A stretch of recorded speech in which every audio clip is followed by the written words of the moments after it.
Hello everyone, this is Tanvir. Today we are going to see Angular 13 and the folder and file structure of Angular 13. We'll give a intro. So this is the Angular application by default.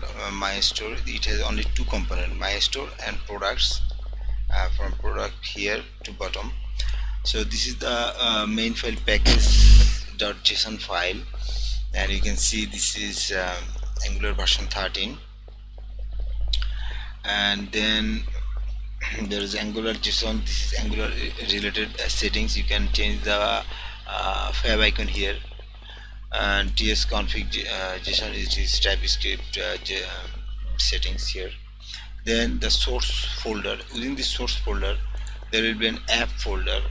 This is the root of folder where all your components will live here. Then there is a asset folder where all the static assets like image, video, audio will stay here. Then environment file for various environment related variables will stay here. It will be for productions only.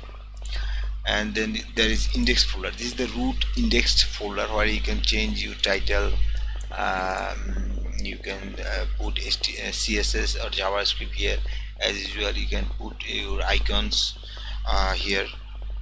Then there is a root app slash app dash root component. This is our root component. This root component comes from that app folder. I will show you later. And then there is main ts file, which is the main TypeScript file. So this app root, let's see from where this app root comes from. It comes from the app folder, and there is a app.component.ts file. There is, you can see that app root HTML component tag. You can call it a component tag. It is just like another HTML element tag. So this is the class name app component. It will go in module folder. This module will be various ng module. Various module will come from Angular library. Then these are from Angular core library, and these are your custom made components. You made this app component. This is your app component.ts file. It's coming from app component. This app component is coming in here. Then there is top bar component from top bar folder. There is product list component from product list folder. So this is the introduction. This is the global style. This is the global style for the entire page. If you change the margin to suppose 100, it will be reflected here. So let's put it back to 0. It's globally it is like this. If you can change anything here, it will be reflected in this entire page. So now we check out these two components. One is this top bar component. This MyStore lives here. If you there is HTML, TypeScript, and TS and CSS file. In CSS, if you want to change, suppose the a class checkout, this checkout, if you change this to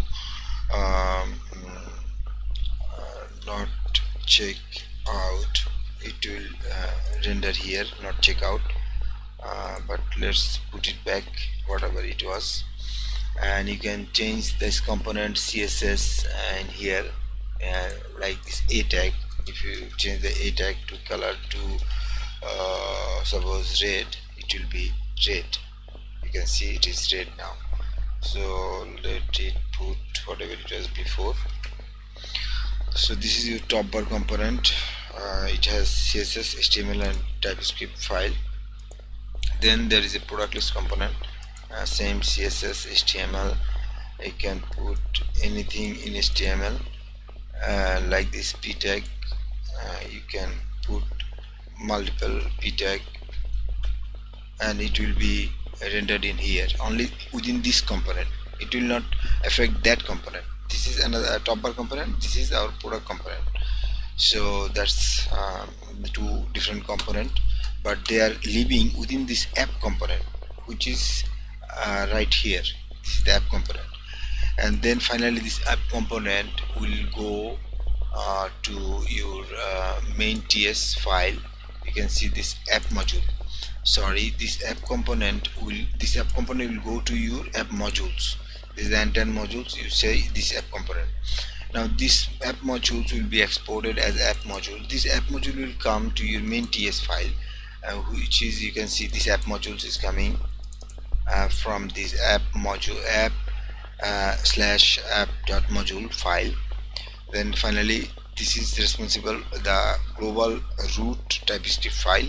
It will finally come here, and then this index file will render. There is a body tag. You can see you can add anything you want here.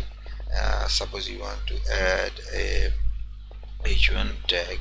You can see hello world, and you will see this hello world is not showing here because I have violated the Angular rules. So let's not do this. So this app root, this app root is this entire page. Now if I want to change this app root, I have to change in here within this tree file. If I change this HTML something in here, if I add this, and you will see this hello world component is coming here within this app root component. I can put anything here. So let's not do this. Let's clear this up and it will be gone. Now I want to put that to this product component. I have to go to the product component HTML folder, and I can put here, and this will come in here right away in this component. Now I don't want that. I want to put this to my top bar component, suppose in here. So I have to go to the top bar component HTML, and if I put here this hello world, you see this hello world is right here. So that's how the basic introduction for Angular folder structure for Angular 13. I hope you have learned something. Thank you very much.